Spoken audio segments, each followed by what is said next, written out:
ഓർമ്മ വെച്ച നാള് മുതല് മഞ്ജു അവനെയെന്നും പറഞ്ഞ് നടന്നതാ. എന്നിട്ട് കല്യാണത്തിന് മുമ്പേ തന്നെ അവൻ കണ്ണി കണ്ട പെണ്ണുങ്ങളുമായിട്ടൊക്കെ ബന്ധം കൂടിയില്ലേ.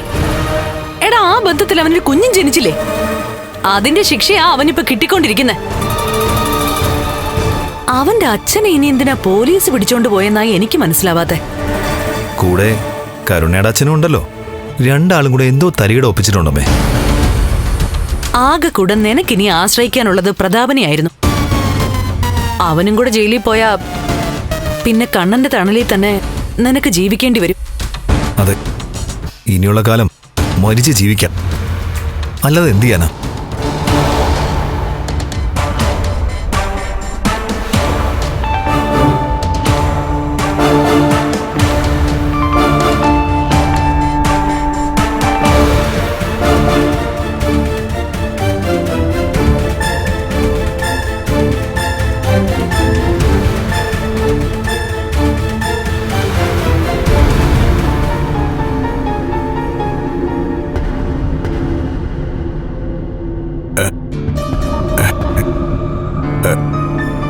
എടാ പ്രതാപ, എന്നോട് എന്തൊക്കെ വൈരാഗ്യം ഉണ്ടെങ്കിലും ഞാൻ പറഞ്ഞതൊക്കെ നിനക്ക് മനസ്സിലായല്ലോ. ഞാനാണ് നിനക്ക് കൊട്ടേഷൻ തന്നതെന്ന് നീ ഒരിക്കലും തന്നെ കോടതി പറയരുത്. ഓ, അപ്പൊ നിനക്ക് രക്ഷപ്പെടാലോ അല്ലേ? എടാ, എന്നാലേ നീയും രക്ഷപ്പെടൂ. ഇത് മനഃപൂർവ്വം അല്ലാത്ത നരഹത്യയാണെങ്കിൽ നിനക്കും ജാമ്യം കിട്ടൂടാ. എങ്കിലും ഞാൻ നിർത്താതെ വണ്ടി ഓടിച്ചു പോയതല്ലേ, അത് കുറ്റമല്ലേ? അന്ന് ഭയങ്കര മഴയല്ലായിരുന്നോടാ. ആ സമയത്ത് ഇടിച്ചത് അറിഞ്ഞില്ല എന്ന് പറഞ്ഞാ പോരെ. എന്തായാലും നിന്നെ രക്ഷിക്കാൻ വേണ്ടിയിട്ടൊന്നുമല്ല, എന്റെ സ്വന്തം രക്ഷയ്ക്ക് വേണ്ടിയിട്ട് ഞാൻ അങ്ങനെയൊക്കെ പറഞ്ഞു നോക്കാം. അല്ലേ, ഇപ്പൊ എന്റെ മോളുടെ വയറ്റിലൊരു കുഞ്ഞുണ്ട്. അതുകൊണ്ട് എന്റെ മോക്ക് ഞാൻ ജയിലിൽ പോയാൽ പറ്റത്തില്ല.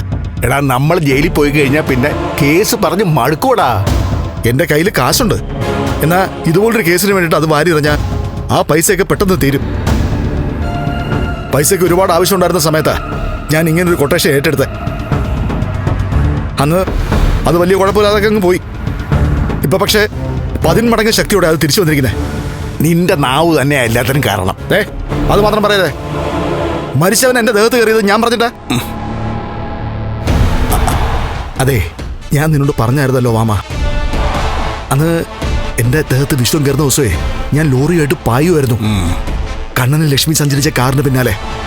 അന്ന് കണ്ണന്റെ അച്ഛന്റെ ബൈക്ക് ഇടിച്ച് തെറിപ്പിച്ചതുപോലെ ആ കാർ ഇടിച്ച് തെറിപ്പിക്കായിരുന്നു ലക്ഷ്യം. പക്ഷേ എന്ത് ചെയ്യാനാ, അത് പാളിപ്പോയി.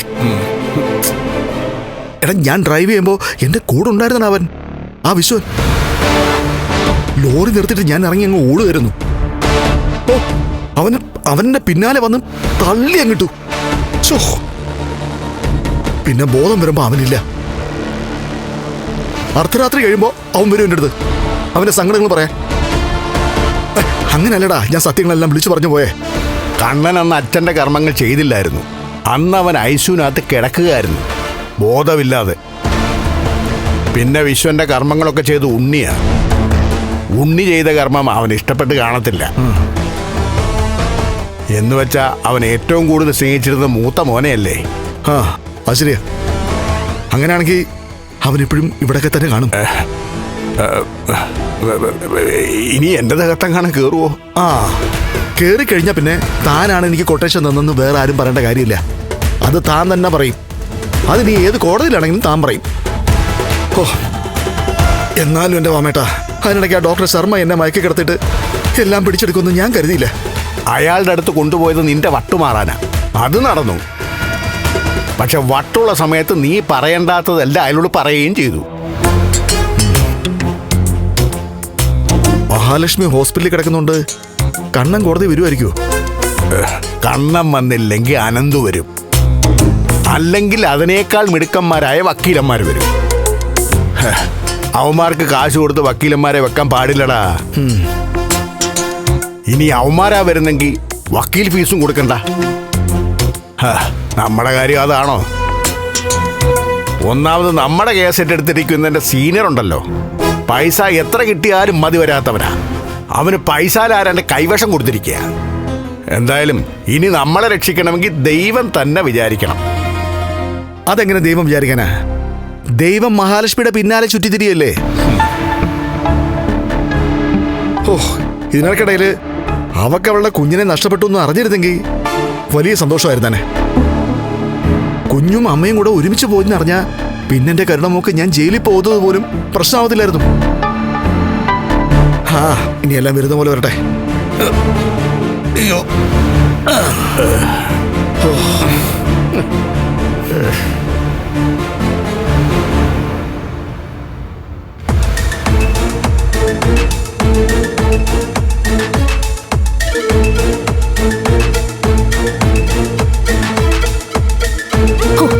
എന്നാലും അവൾക്ക് കുഴപ്പമൊന്നും ഉണ്ടായില്ലല്ലോ.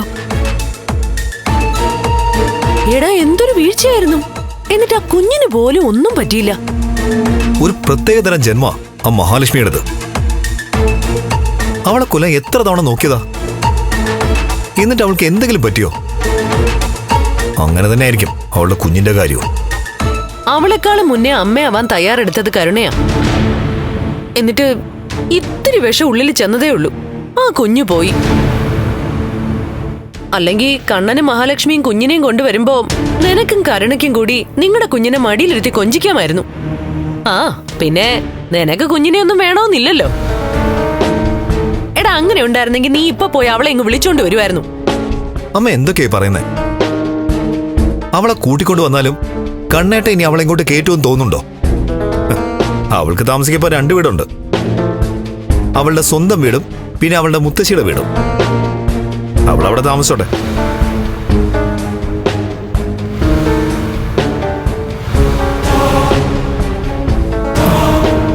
എടാ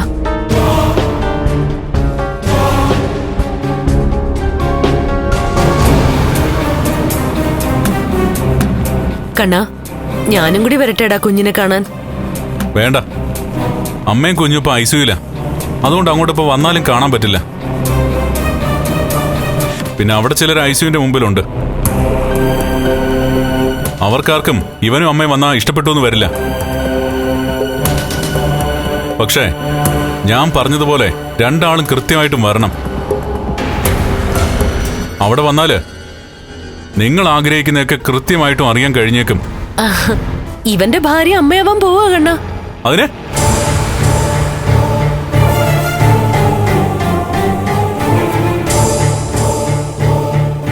അല്ല, അമ്മയാവാൻ പോവാന്ന് ഞാൻ പറയുമായിരുന്നു. അങ്ങനെ പറയണ്ട.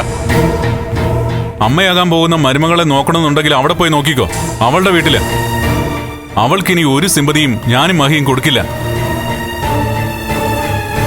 നൂലുകെട്ട് കഴിഞ്ഞ ശേഷം എന്റെ ഭാര്യയും കുഞ്ഞും ഇവിടേക്ക് വരുമ്പോ അവർക്ക് സ്വസ്ഥമായിട്ട് ജീവിക്കണം. അതിന് ആര് തടസ്സമായാലും അവരെ ഞാൻ ഇവിടെ വെച്ച് പൊറുപ്പിക്കില്ല.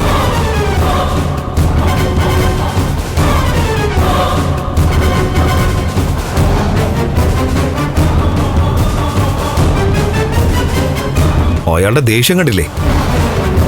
എന്നിട്ട് അമ്മ പറഞ്ഞത് അവളെ പോയി വിളിച്ചോണ്ട് വരാൻ. എടാ എന്നാ പോയി വിളിച്ചോണ്ട് വരണ്ട. മഹാലക്ഷ്മി പ്രസവിച്ച് കിടക്കുന്നോണ്ട് അവളുടെ അമ്മയും ഹോസ്പിറ്റലായിരിക്കും. അങ്ങനെയാണെങ്കിലേ കുറേ ദിവസം നിനക്ക് കരുണയുടെ കൂടെ അവിടെ പോയി താമസിച്ചാലെന്താ? എനിക്ക് വയ്യ ഭാര്യ വീട്ടിൽ പോയി താമസിക്കാൻ. അവളുടെ വയറ്റിൽ കുഞ്ഞുണ്ടെങ്കിലേ അവൾക്ക് തോന്നും മടങ്ങി വരാൻ. അപ്പൊ വന്നാ മതി. അല്ലാതെ ഇനി ഭാര്യയുടെ പിന്നാലുള്ള നടപ്പുണ്ടല്ലോ, അതെന്നെ കൊണ്ട് വയ്യമ്മേ.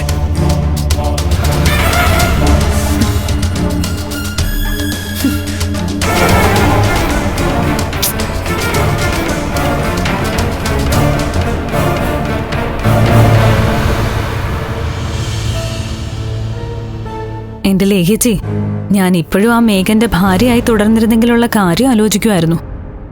എങ്കി ഞാനിപ്പോ അവിടെ കിടന്ന് ശ്വാസം മുട്ടി ചത്തേനെ. കുറച്ചു ദിവസം മേഘനോടൊപ്പം ജീവിക്കേണ്ടി വന്നു. അതൊഴിച്ചാ നിനക്കിപ്പോ നല്ല ജീവിതം മഞ്ജു കിട്ടിയിരിക്കുന്നത്. സാഹചര്യം കൊണ്ട് സാഗർ തെറ്റ് ചെയ്തെങ്കിലും ഇപ്പൊ അവന് ജീവിക്കണമെന്ന് നല്ല ആഗ്രഹമുണ്ട്. അതുകൊണ്ട് ഇനി നിന്നെ അവൻ പൊന്നുപോലെ നോക്കിക്കോളും. അതെനിക്ക് അറിയാം ലേഖ്യേച്ചി. ആ ദുഷ്ടന്റെ പിടിയിന്ന് രക്ഷപ്പെട്ടത് എന്റെ ഭാഗ്യായിട്ടാ ഞാനിപ്പോ കാണുന്നത്.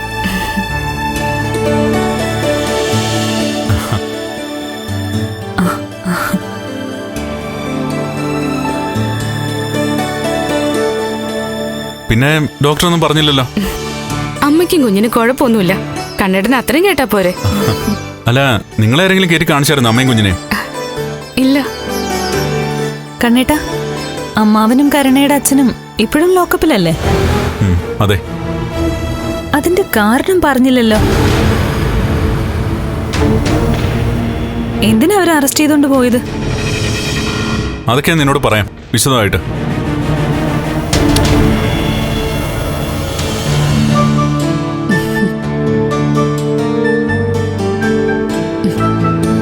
ആഹാ, കണ്ണൻ കുഞ്ഞിനെ മാത്രല്ലേ കണ്ടുള്ളൂ.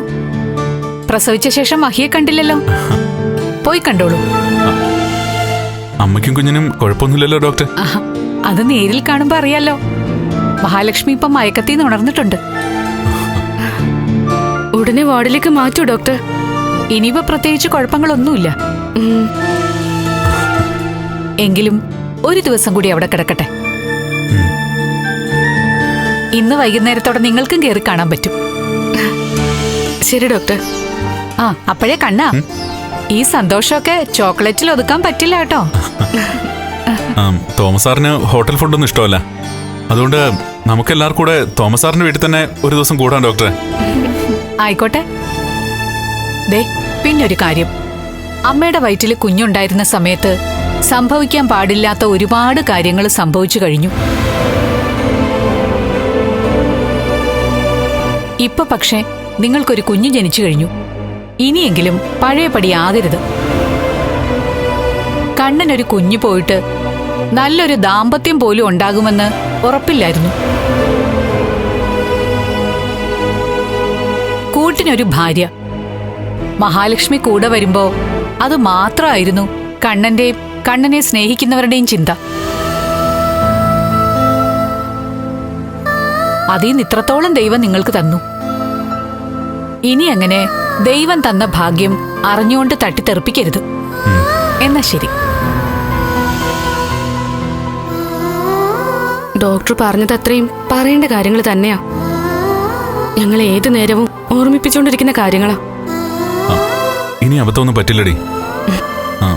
എന്നാ ഞാൻ മഹി ഒന്ന് കണ്ടിട്ട് വരാം.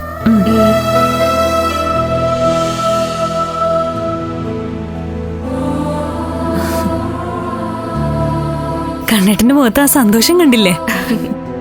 പ്രസവ സമയത്തെ ഓപ്പറേഷൻ തിയേറ്ററിന് മുമ്പിൽ ശ്വാസം മുട്ടി നിൽക്കുമായിരുന്നു. അതിപ്പോ നമ്മളെല്ലാവരും അങ്ങനെ തന്നെ ആയിരുന്നല്ലോ. എന്തായാലും കാത്തിരുന്ന കുഞ്ഞ് നേരത്തെ എത്തി. അമ്മയും കുഞ്ഞും സുഖമായിരിക്കുന്നു എന്ന് കേൾക്കുന്നത് തന്നെ സമാധാന.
ഏയ്, കിടന്നോ.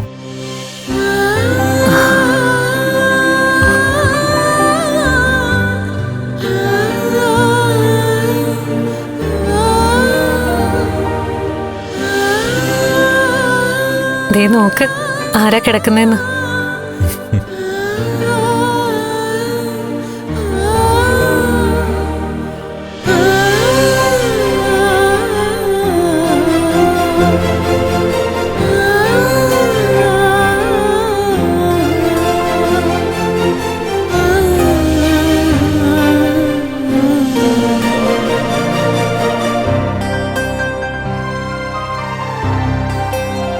ഒരേ ഉറക്കമാണല്ലോ. ആ, നമ്മളെല്ലാരും ഈ സമയത്ത് ഇങ്ങനെ തന്നെ ആയിരുന്നല്ലോ. പിന്നെ നമ്മുടെ കുഞ്ഞ് മാസം തികയുന്നതിന് മുമ്പ് ജനിക്കുകയും ചെയ്തു. ഏയ്, അതുകൊണ്ട് കുഴപ്പമൊന്നുമില്ലെന്നാ ഡോക്ടർ പറഞ്ഞത്. അത് മഹാഭാഗ്യ കണ്ണേട്ടാ. അല്ല, ലേഖ അമ്മയ്ക്ക് ഇല്ലേ പുറത്ത്? അമ്മ വീട്ടിലേക്ക് പോയിരിക്കുക. ലേഖയുണ്ട്, പിന്നെ മഞ്ജു. ലേഖ കാത്തുകാത്തിരുന്നതാ കുഞ്ഞിനെ കാണാനായിട്ട്. ഞാൻ തന്നെ കാണാനുള്ള ആവശ്യത്തില് ഓടി അകത്തേക്ക് വന്നതാ. ഇനിയിപ്പോ ഡോക്ടറോട് ചോദിച്ചിട്ട് അമ്മ അകത്തേക്ക് വിടാം. ഞാൻ ശരിക്കും പേടിച്ചു പോയി കണ്ണേട്ടാ. എനിക്കെന്തേലും സംഭവിച്ചാലും കുഞ്ഞിനൊന്നും പറ്റരുതേന്നായിരുന്നു എന്റെ പ്രാർത്ഥന. രണ്ടാൾക്കും ഒന്നും സംഭവിക്കരുതെന്നായിരുന്നു ഞങ്ങൾ പ്രാർത്ഥിച്ചുകൊണ്ടിരുന്നത്. പിന്നെ ഞാൻ ആ സിദ്ധയായ അമ്മയെ കണ്ടിരുന്നു. ആ അമ്മയും പ്രതീക്ഷയോടെ അല്ല സംസാരിച്ചത്. അതോടെ എന്റെ ആത്മവിശ്വാസം പോയി മഹി. നമ്മുടെ കല്യാണം കഴിഞ്ഞ ശേഷം ഇതുപോലെ ഒരുപാട് പരീക്ഷണങ്ങൾ ഉണ്ടായില്ലേ കണ്ണേട്ടാ? പക്ഷേ ഒരിടത്തും ദൈവം നമ്മളെ കൈവിട്ടില്ലല്ലോ. ദേ മോള് കണ്ണേട്ടന്റെ നാളിലാ ജനിച്ചിരിക്കുന്നെ. കാർത്തിക നക്ഷത്രത്തില്. കഴുത്തില് ഒരു ചെറിയ അടയാളമൊക്കെ ഉണ്ട്. അത് കുറച്ച് വലുതാവുന്ന ഡോക്ടർ പറഞ്ഞത്. അന്ന് വിഷം ഒളിച്ചെന്നേന്റെയാ. എന്തായാലും അതുൾപ്പെടെ എല്ലാം എന്റെ മഹി അതിജീവിച്ചല്ലോ. ആ പിന്നെ ഇതിനിടയ്ക്ക് വേറൊരു കാര്യം കൂടി നടന്നു. കാരണം പ്രഗ്നന്റാ. എലിസബത്ത് ഡോക്ടറെ തന്നെ കാണാൻ വരുന്നേ. ഡോക്ടർ എന്തോ അതെന്നോട് പറഞ്ഞില്ല. ഡോക്ടർക്ക് അവളിപ്പോ ഇങ്ങോട്ട് വരുന്നത് പോലും താല്പര്യമില്ല. അവളുടെ സ്വഭാവത്തിൽ മാറ്റം വന്നില്ലെങ്കിൽ അവളൊരു അമ്മയാവാത്തേ മഹി നല്ലത്.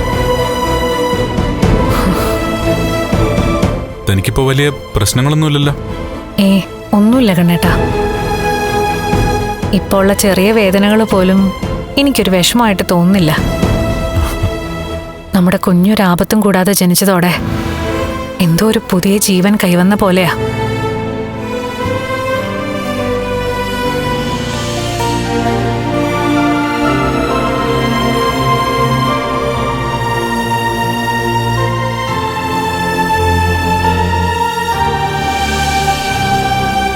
ഞാൻ പുറത്തുണ്ട്. ഇടയ്ക്ക് ലേഖയോട് വരാൻ പറയാം. ശരി കണ്ണേട്ടാ.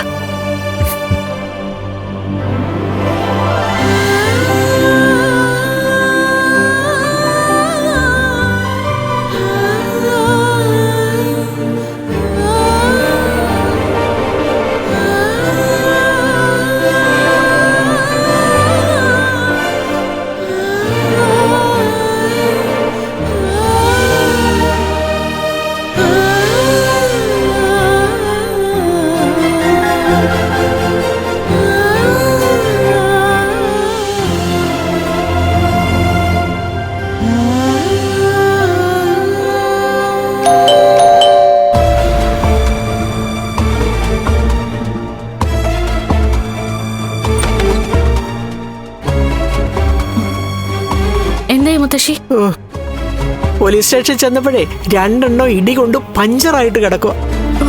ആ SIക്കും പോലീസുകാർക്കും കൈത്തരിപ്പ് തീരാൻ വേണ്ടിയിട്ടേ ഇടയ്ക്കും മുറയ്ക്കും തല്ലുകയാണെന്നാ പറഞ്ഞ്. മുത്തശ്ശി വക്കീലിനെ കണ്ടോ?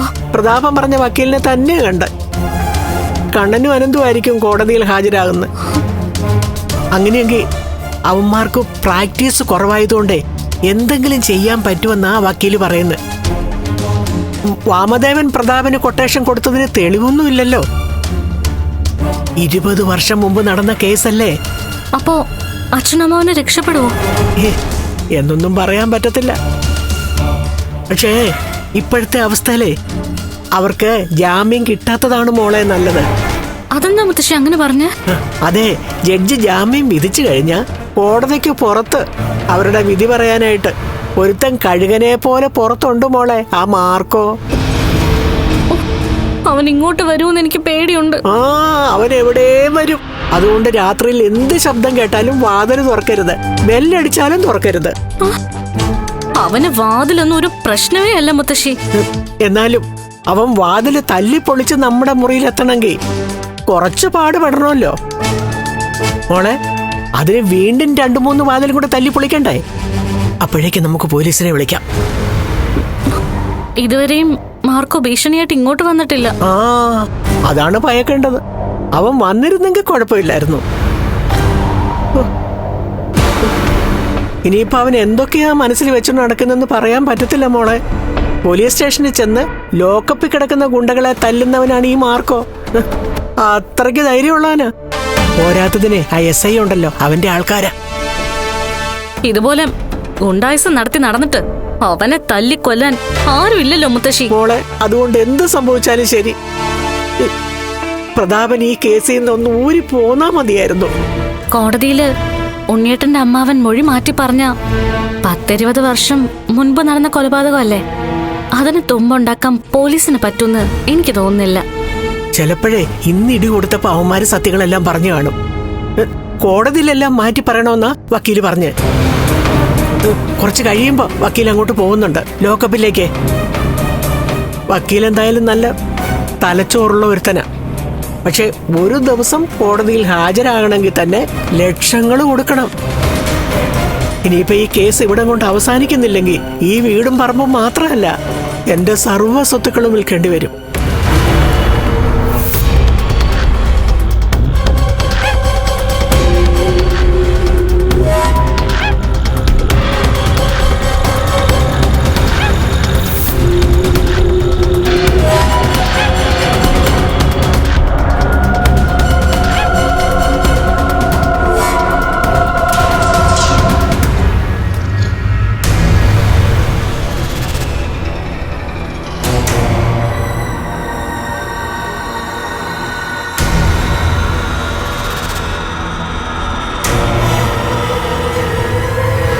അമ്മ എന്താ ആലോചിച്ചോണ്ടിരിക്കുന്നത്?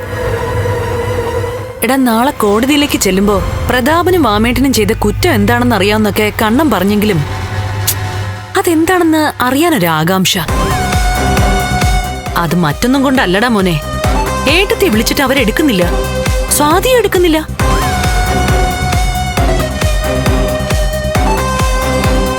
എടാ, അങ്ങനെ ഒരിക്കലും സംഭവിക്കേണ്ടതല്ല. അതുപോലെ തന്നെ നീ കണ്ണനോട് ചോദിച്ചിട്ടും അവനും സത്യമൊന്നും പറയുന്നില്ലല്ലോ മോനെ. അതുകൊണ്ട് നീ ഒരു കാര്യം ചെയ്യ, നീ ഒന്ന് പോലീസ് സ്റ്റേഷൻ വരെ ഒന്ന് ചെല്ല്.